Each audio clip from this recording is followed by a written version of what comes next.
Welcome to Astronomy Daily, your cosmic compass guiding us through the latest in space exploration and celestial discoveries. I'm Avery, and it's fantastic to have you joining us today. And I'm Anna. We've got an absolutely packed show lined up, delving into everything from groundbreaking Starship developments to the ambitious idea of terraforming Mars, and even some truly bizarre and mysterious sounds reported from orbit. It's going to be a captivating journey through the universe's headlines. Let's kick things off with some big news from SpaceX. NASA Spaceflight has published an intriguing article discussing Starship Flight 11, which is slated to be the final launch utilizing Pad 1A in its current operational configuration. This truly signals a major turning point for SpaceX's Starship program. Wow, that's a significant milestone, isn't it? So this specific pad has been a workhorse, and now it's getting a retirement of sorts?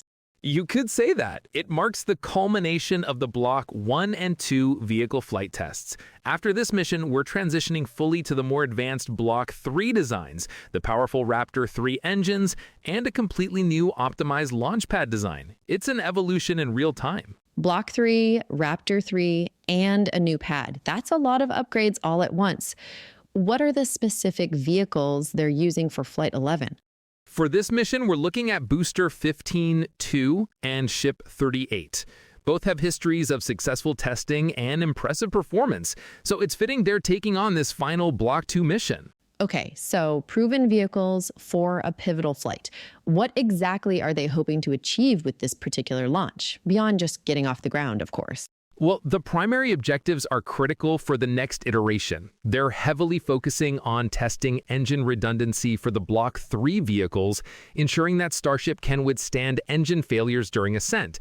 And crucially, they're gathering more data on heat shield tile performance during re-entry, which is vital for safe and reusable operations. Engine redundancy and heat shield performance, those are absolutely key for reliability and reusability, especially for future crewed missions. Absolutely. Every flight is a learning opportunity, and this one is designed to maximize data collection for the path forward. And a target launch date, for those of you wanting to watch history in the making, is October 13th, so anytime now. Definitely mark your calendars for that one. It sounds like the end of one chapter and the exciting beginning of another. From the very near future of spaceflight, let's cast our gaze far, far into the future with a truly captivating piece from Universe Today. Could we really turn Mars green? Mars terraforming has always felt like the ultimate sci-fi dream, or perhaps a distant, impossible fantasy. It certainly did, but the article, based on a workshop summary by Dr. Erica De Benedictis from Pioneer Labs, proposes that with recent staggering advancements, terraforming Mars has shifted from impossible to merely very difficult. Merely very difficult is a huge leap. What are these advancements that are changing the game? She points to three key areas: plummeting launch costs, largely thanks to innovators like SpaceX and their Starship program, significant breakthroughs in synthetic biology, and much more sophisticated climate modeling. These combined factors create a new feasibility. So cheaper access to space, better ways to engineer life, and clearer understanding of how planetary systems work. That makes a compelling argument. Exactly. The process would involve several phases. The first would be warming the planet using aerosols and greenhouse gases. The goal here is to melt the polar ice caps and subsurface ice, which would release vast amounts of liquid water onto the surface. Melting the ice to get liquid water. That's foundational. Then what? Introduce plants? Not immediately plants, but microbial life, specifically extremophiles, organisms that thrive in harsh conditions.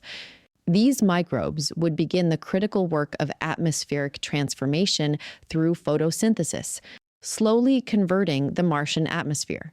A biological engine for atmospheric change. That's ingenious.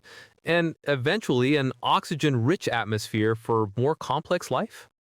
Precisely. The long-term vision is an atmosphere capable of sustaining complex life, potentially starting with domed habitats as stepping stones. It's a multi-century project, but the theoretical framework is increasingly robust. it also brings up serious ethical considerations. Should we, as a species, fundamentally alter another planet, even if it's for human expansion? Absolutely. Those ethical discussions are a crucial part of the debate, alongside the practical benefits like pioneering technologies that could also help solve environmental challenges here on Earth. Moving from hypothetical Martian futures to a very real, very bright star in our night sky. Betelgeuse, this red supergiant, has been full of surprises, and Universe Today has just reported on another incredible discovery. Betelgeuse, the star that had us all on edge a few years ago, wondering if it was about to go supernova, suddenly dimming so dramatically. That's the one. It turns out researchers have finally confirmed the existence of a secret companion star to Betelgeuse. They've affectionately, and quite aptly, nicknamed it Betel Buddy. Betel Buddy.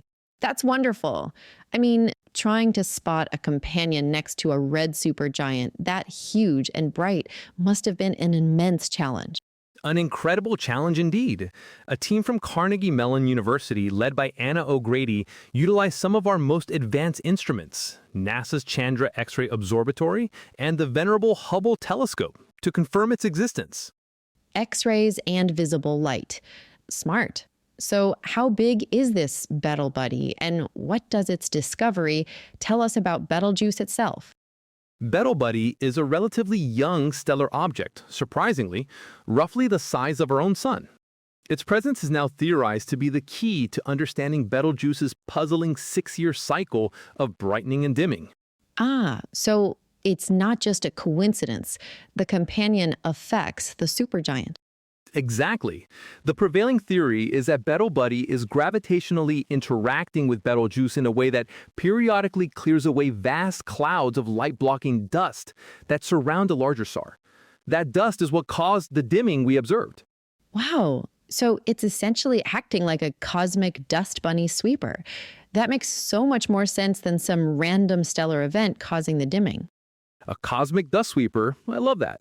And what's really fascinating is this discovery also presents a significant challenge to current binary star formation models.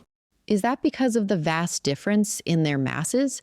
Betelgeuse is, like 16 or 17 times the mass of our own sun? Spot on. We're talking 16 to 17 solar masses for Betelgeuse, compared to roughly 1 solar mass for Betel Buddy. That vast mass ratio simply doesn't align neatly with existing theories of how binary star systems like this are supposed to form. So it's not just solving a mystery about Betelgeuse, but potentially rewriting a bit of our understanding of stellar evolution. Incredible. Let's shift our focus now to something absolutely vital for the future of human space exploration, and it involves some of the smallest yet most resilient forms of life. Space.com has some incredibly good news for future astronauts.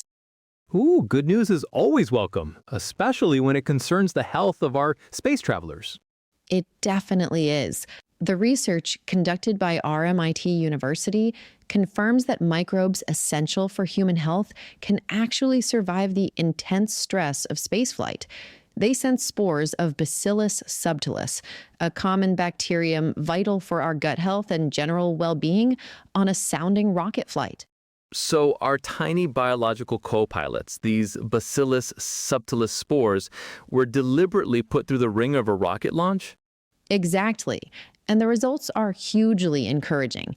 The study found these microscopic spores could withstand extreme accelerations up to 13 times Earth's gravity during launch, survive the microgravity conditions of space, and then endure harsh decelerations of up to 30 G during re-entry into the atmosphere. 13 Gs and 30 Gs? That's astounding. Those are forces that would absolutely crush a human. Precisely. And despite all that, the spores showed no physical damage and, remarkably, grew normally once they returned to Earth. This is monumental because it's the first study to test bacteria in actual, real-world spaceflight conditions, not just simulations. Wow, that really changes the game for long-duration missions, doesn't it? It offers immense hope. This kind of resilience is crucial for maintaining astronaut health on those arduous journeys to the moon and Mars. Imagine being able to rely on these robust microbes for various biological processes needed to keep a crew healthy. And not just health, but it could also be a cornerstone for developing truly sustainable life support systems in space, right? If these tiny workhorses can endure the journey, they could help process waste to generate oxygen. Absolutely.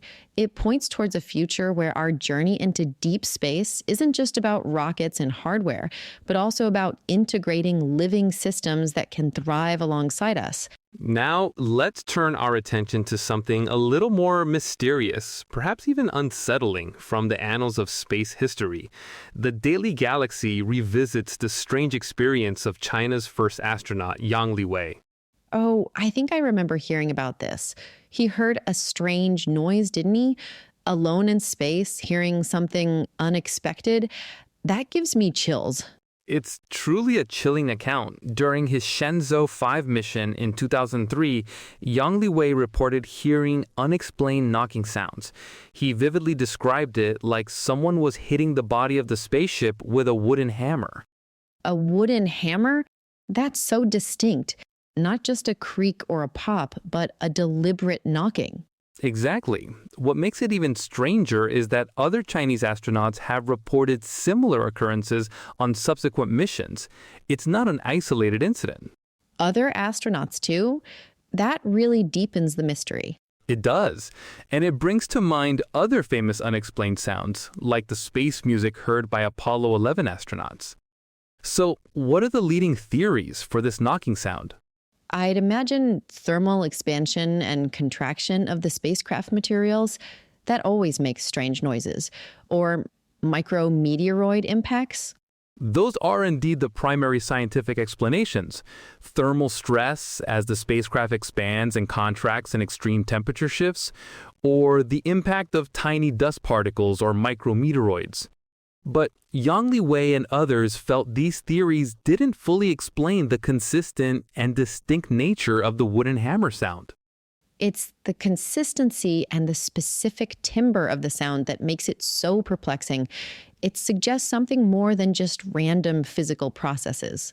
The article also broadens the discussion to remind us that space isn't truly silent. We've recorded electromagnetic signals, plasma waves, with probes like NASA's Van Allen, and even audio from Jupiter's moon Ganymede by the Juno probe. So space is full of sounds, just not always the kind we expect or can directly hear. But that specific knocking sound from inside the capsule, it really remains one of those enduring space enigmas. Precisely. It's a testament to the fact that even with all our technological advancements, space still holds secrets that can truly baffle us. And that brings us to the end of another captivating episode of Astronomy Daily. From the ambitious future of Starship and Terraforming Mars to the cosmic ballet of Betelgeuse and those mysterious space knocks, it's been a stellar show. It truly has, Anna. Thank you all for joining us on this exploration of the universe's latest and greatest happenings. We hope you found today's news as fascinating as we did. Don't forget to look up tonight and marvel at the endless wonders above. We'll be back tomorrow with more cosmic insights and space stories. Until then, keep your eyes on the stars and keep exploring. Astronomy.